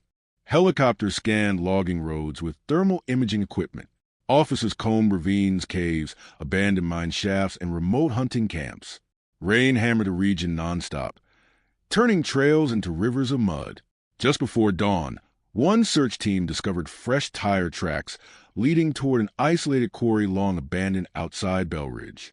At the bottom of the quarry sat a rusted crane partially submerged in dark water, and hanging from a crane cable, barely visible beneath the storm, investigators saw another steel barrel swaying slowly above the flooded pit. Rain slammed against the quarry hard enough to blur the floodlights into pale white smears across the darkness. Water poured down broken rock walls in violent streams, while thunder rolled above the valley like distant explosions. Officers moved carefully along the muddy ledges surrounding the abandoned pit, weapons drawn, boots sliding dangerously close to the flooded drop below. The old crane groaned in the wind. Rusted cables swayed back and forth over black water 40 feet beneath the quarry rim, and suspended from one of those cables, turning slowly in the storm like a pendulum, hung another steel barrel. Every detective at the scene understood what they were looking at. Another grave. The barrel appeared newer than the ones recovered from Blackwater Lake, but carried the same horrifying characteristics. Industrial steel, heavy chain wrapped tightly around the center, sections reinforced with poured concrete. Whoever prepared it knew exactly how to make a body disappear permanently beneath water. But this time, the barrel had never been submerged. It had been left hanging, waiting, as if someone wanted investigators to find it. Bomb technicians approached first, fearing the possibility of traps or explosives. The cable supporting the barrel looked unstable after years of corrosion. One wrong movement could send the entire container crashing into a flooded quarry below. Officers secured the crane, while divers prepared in case recovery became necessary from underwater. Then detectives noticed something written across the side of the barrel in faded white paint. Look closer. The word sent a visible chill through the task force. Victor Hale was communicating with them. The realization changed the atmosphere instantly. This was no longer just a fugitive hiding from capture. Hale was orchestrating something, manipulating the investigation, leading police from location to location through storms, forests, and buried evidence like a predator still controlling the narrative even while hunted nationwide. At 6:14 a.m., investigators lowered the barrel carefully onto stable ground beside the quarry. Forensic teams worked in near silence beneath portable floodlights while rain hammered against plastic tarps overhead. News helicopters circled miles away, unable to approach due to weather conditions. But everyone in Bell Ridge already knew something massive was unfolding at the quarry. Emergency scanners leaked information faster than authorities could contain it. Residents gathered inside diners and living rooms watching the storm coverage while waiting for another nightmare to surface from the darkness. When technicians finally forced the lid open, several officers staggered backward immediately. Inside was not a body. It was evidence. Boxes. Dozens of sealed containers stacked tightly inside the barrel, each wrapped in plastic against moisture. Investigators carefully removed them one by one, while cameras documented every detail. Inside the boxes, detectives discovered hundreds of photographs, handwritten journals, maps, newspaper clippings, police scanner transcripts, and cassette tapes dating back almost 40 years. Victor Hale had created an archive, a complete record of his crimes. And buried among the materials sat a single VHS tape, labeled in black marker, Emily. The tape was transported immediately under armed escort to a forensic lab in Bell Ridge. Detectives gathered inside a secured viewing room late that afternoon, while rain continued battering the town outside. Nobody spoke much before the tape played. Several investigators later admitted they feared what they were about to see more than anything else discovered so far. Static filled the screen first. Heavy rain echoed somewhere in the background. Then the image stabilized. The footage appeared grainy and distorted, likely recorded using an old handheld camcorder sometime during the late 1980s. A dim light illuminated part of a concrete floor inside an unknown structure. Water dripped steadily nearby. The camera shifted shakily before settling on a young woman sitting against a wall with her hands bound tightly in front of her. Emily Grayson, alive. Gasps filled the room instantly. Detectives stared in stunned silence as Emily looked directly toward the camera, terrified and exhausted. Her face appeared bruised, one sleeve torn.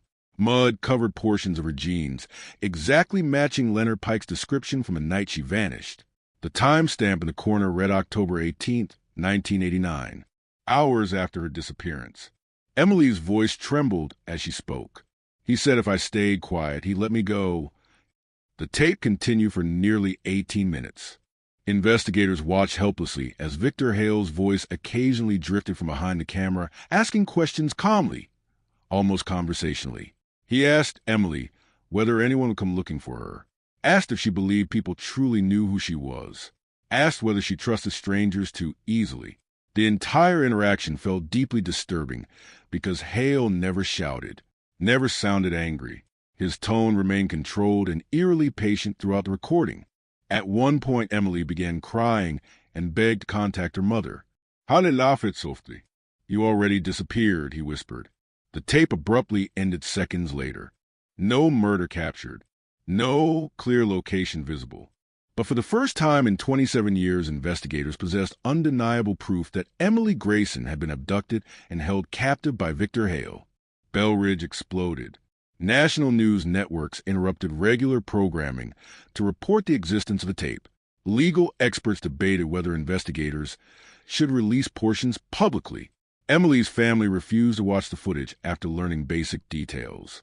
Linda Grayson reportedly collapsed after detectives informed her the tape confirmed Emily suffered before death, and Victor Hale remained missing.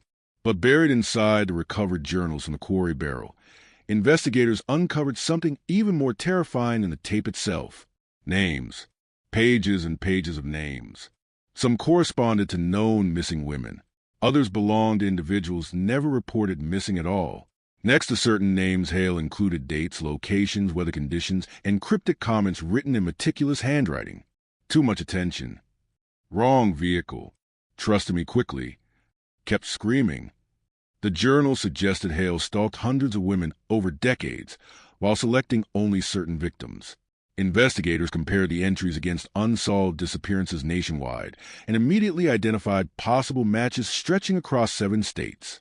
Then they found the drawings. Detailed sketches of underground structures, drainage tunnels, abandoned buildings, and remote industrial sites throughout the region. Some locations had already been demolished years earlier. Others remained standing but forgotten. One recurring location appeared repeatedly throughout multiple journals. An abandoned water treatment facility outside Bell Ridge. The same facility had once served as Blackwater Lake during the 1970s before shutting down permanently after contamination issues. Dense forests surrounded the area. Most residents barely remembered it existed. Detective Laura Vance became convinced immediately. That's where he kept them, she said. Search teams mobilized within hours despite worsening weather. Officers surrounded the abandoned facility shortly before midnight, while helicopters scanned surrounding woods using thermal imaging. The structure rose from the forest like a rotting skeleton. Broken concrete towers, rusted pipes, flooded basements disappearing beneath darkness. Wind howled through shattered windows while rainwater poured from collapsed ceilings inside. The place smelled like mold, oil, and stagnant water. Investigators entered slowly. Flashlights swept across peeling walls covering graffiti and decades of decay. Most rooms appeared abandoned long ago until officers reached the lower maintenance tunnels beneath the facility. There, hidden behind welded metal doors, detectives discovered something horrifying. Cells. Small concrete rooms reinforced with chains bolted directly into the walls. Old mattresses. Buckets. Scratches covering the concrete. Several investigators stopped speaking entirely as they moved deeper underground. The tunnel stretched farther than expected beneath the facility, connecting the drainage systems leading toward Blackwater Lake. In one chamber, officers discovered shelves lined with videotapes and photographs preserved carefully inside waterproof containers. Victor Hale had been using the underground tunnel for years. Then they found the clothes. Women's clothing sealed inside industrial bags stacked against one wall. Forensic teams identified garments belonging to multiple missing persons cases within days. One jacket matched a woman who disappeared in Idaho in 1994. Another belonged to a college student missing since 1981. The scale of the horror kept expanding. Then, At 2:33 a.m., one officer discovered fresh footprints in the mud near the deepest section of tunnel. Fresh, not old impressions. Someone had been there recently. Search teams spread through the underground system immediately. Officers shouted warnings while moving through narrow flooded corridors beneath the facility. Water dripped constantly through cracked ceilings. Electrical cables swung overhead. Every shadow looked alive beneath flashlight beams. Then one detective heard coughing somewhere ahead. Faint, human. The task force followed the sound deeper underground until they reached a locked maintenance chamber partially submerged beneath dark water. Officers forced the door open with crowbars and rushed inside. The room was empty. Almost. Against the far wall, investigators discovered a rusted wheelchair beside piles of blankets and empty food cans. Medical supplies littered the floor nearby. Someone had clearly been hiding there recently. Then Detective Vance noticed movement beneath the water. A body, face down, floating slowly beside the wall. Divers entered immediately while officers secured the chamber. Seconds later, they rolled the body over beneath flashlight beams cutting through black water. Victor Hale stared upward with pale, frozen eyes. Dead, a gunshot wound directly beneath the chin. And chained tightly around his wrist was a key attached to a faded plastic tag, labeled with 3 handwritten words. The last one. The underground chamber fell completely silent after detectives pulled Victor Hale's body from the water. Rain echoed faintly through distant pipes somewhere above the tunnels, while officers stood frozen beneath flickering flashlight beams staring at the dead man who had haunted Belridge for nearly 3 decades. For years, residents imagined this moment differently. A dramatic arrest, a courtroom confession, families finally hearing the truth directly from the monster responsible. Instead, Hale floated alone in darkness beneath an abandoned water treatment facility, a bullet through his skull and a cryptic key chained to his wrist like one final message. The last one. Nobody understood what the words meant. Not yet. Paramedics confirmed Hale had been dead less than 24 hours. The wound appeared self-inflicted. Powder burns covered portions of his face and right hand, though investigators still processed the scene cautiously, unwilling to rule out other possibilities too early. Beside Hale's body, officers recovered a revolver missing 1 round and a waterproof duffel bag containing canned food, batteries, weather maps, and police scanner equipment. He had clearly been hiding underground for days, maybe weeks, while the investigation closed around him. But something about the chamber disturbed Detective Laura Vance immediately. It looked abandoned too quickly. The blankets remained warm. Coffee inside a thermos still held heat. Water dripped steadily from freshly disturbed footprints leading deeper through a narrow maintenance tunnel beyond the chamber wall. The tunnel disappeared into darkness beneath collapsed piping and old concrete supports. Investigators initially believed Hale had simply used the passage before returning to the chamber and killing himself. Then Vance noticed the handcuffs. One cuff remained bolted to a pipe beside the wall. The other hung open. Fresh scratches covered the metal. Her stomach tightened instantly. "Search the tunnels," she ordered. The task force spread through the underground network beneath the treatment facility, while forensic teams processed Hale's body. The tunnel stretched farther than original blueprints suggested, weaving beneath the forest and connecting to drainage systems surrounding Blackwater Lake. Some passages flooded knee-deep with black water. Others collapsed decades earlier, forcing officers through narrow gaps beneath broken concrete and hanging pipes. The deeper they moved underground, the stronger the smell became. Rot, mildew, human waste. Signs of long-term habitation appeared everywhere. Food wrappers, lanterns, bottled water, medical supplies. And on several tunnel walls, investigators discovered marks scratched repeatedly into the concrete. Vertical lines, grouped in sets of 5. Tally marks. Someone had been counting days. At 4:11 a.m., nearly 2 hours into the tunnel search, Officer Daniel Ruiz heard movement beyond a partially collapsed service corridor near the eastern drainage system. At first, he thought it was an animal. Then came the sound again. Coughing. Weak. Human. Officers forced themselves through debris and entered a small hidden maintenance room barely large enough to stand upright inside. The air smelled suffocating. Rusted pipes dripped constantly overhead.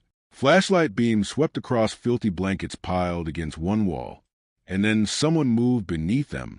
A woman, alive. She recoiled instantly from the light, shielding her face while gasping in panic. Her hair hung tangled around a gaunt, pale face streaked with dirt and tears. Bruises covered portions of her wrists. One ankle remained shackled to a pipe with a heavy chain. Detectives later described the moment as surreal, almost impossible to process after weeks spent uncovering bodies and graves. The woman looked at the officers in complete terror. "Is he dead?" she whispered. Nobody answered immediately, because nobody could understand how this was possible. Her name was Allison Beck, 34 years old, missing since 2009, 8 years, alive beneath the tunnels. The discovery sent shockwaves through the investigation, unlike anything before it. Paramedics rushed Allison from the underground facility shortly before dawn, wrapped in blankets, while helicopters circled overhead broadcasting live footage nationwide. Belridge residents watched in disbelief as news stations interrupted coverage of Victor Hale's death with another unimaginable revelation. Hale had not only murdered women, he had kept at least one alive. Doctors later confirmed Allison suffered severe malnutrition, dehydration, untreated injuries, and profound psychological trauma. She barely spoke during the first 48 hours after rescue. Investigators feared her mental condition might prevent coherent testimony altogether. But even in fragments, Allison's statements shattered everything detectives believed they understood about Victor Hale. Because according to Allison, Hale was never alone. The first time she spoke the words, detectives assumed confusion caused by trauma. "There was another man," she whispered from her hospital bed. Task force investigators immediately leaned closer. Allison described hearing 2 male voices repeatedly during her captivity. One belonged to Hale. The other sounded older, calmer. She claimed the second man visited the tunnels occasionally during storms, bringing supplies and helping move barrels through underground drainage passages connected to Blackwater Lake. Allison never saw his face clearly because Hale forced her to remain restrained whenever the man arrived. But she remembered one thing vividly: the smell, cigars and engine oil. Detectives froze. Sheriff Harold Bennett, the former Belridge sheriff who mishandled Emily Grayson's original investigation decades earlier, had been famous for smoking cigars constantly, even during crime scenes, even inside patrol vehicles. Former deputies joked they could identify Bennett's arrival before seeing him because the smell lingered everywhere. The implication hit the task force like a bomb. Could Belridge's former sheriff have helped Victor Hale conceal murder for years? Investigators immediately reopened archived evidence surrounding Bennett's career. What they discovered triggered another avalanche of horror. Multiple reports connected to Emily's disappearance had vanished from evidence storage entirely after Bennett retired in 1995. Witness statements mentioning Hale repeatedly disappeared or were altered. Search warrants targeting Hale's property have been delayed, denied, or quietly abandoned under Bennett's authority. Then forensic accountants uncovered suspicious financial records buried inside old county archives. Cash withdrawals, undocumented property payments, large deposits moving through shell accounts connected indirectly to Bennett and businesses associated with Hale. The deeper investigators dug, the darker conspiracy became. Belridge erupted again. Residents who spent decades blaming incompetence suddenly faced the possibility of corruption far worse than negligence. Protesters gathered outside the abandoned sheriff's office, demanding criminal investigations into former deputies and officials. News commentators openly questioned whether Bennett actively protected Hale, while women disappeared across multiple states. But Bennett himself had died in 2003 from liver failure, taking his secrets to the grave. Or so investigators thought.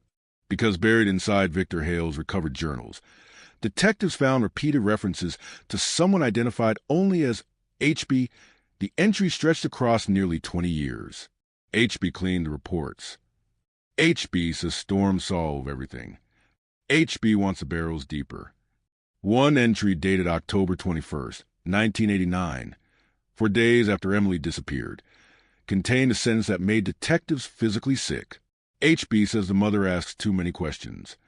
Investigators suddenly realized Emily Grayson may never have had a chance at justice from the very beginning. Meanwhile, Allison Beck slowly revealed more details about the underground tunnels during extensive interviews with federal investigators. She described hearing water pumps activate during storms. She remembered Hale transporting heavy containers through hidden drainage corridors at night. Most disturbing of all, she claimed there were additional rooms beneath the facility even Hale seemed afraid of. He called them the deep chambers, Allison whispered. According to her testimony, Hale once told her nobody would ever find what was buried there because the water sealed everything. Search teams returned underground immediately. Engineers reviewed original treatment facility blueprints and discovered several sections missing from county records entirely. Ground-penetrating radar revealed large hidden cavities beneath collapsed portions of the tunnel network, extending deeper beneath the forest than anyone realized. Excavation crews began drilling through blocked corridors within hours. What they uncovered over the following week transformed the investigation from a regional serial murder case into one of the most horrifying criminal discoveries in modern state history. Behind a collapsed concrete wall nearly 60 feet underground, investigators discovered a massive concealed chamber connected directly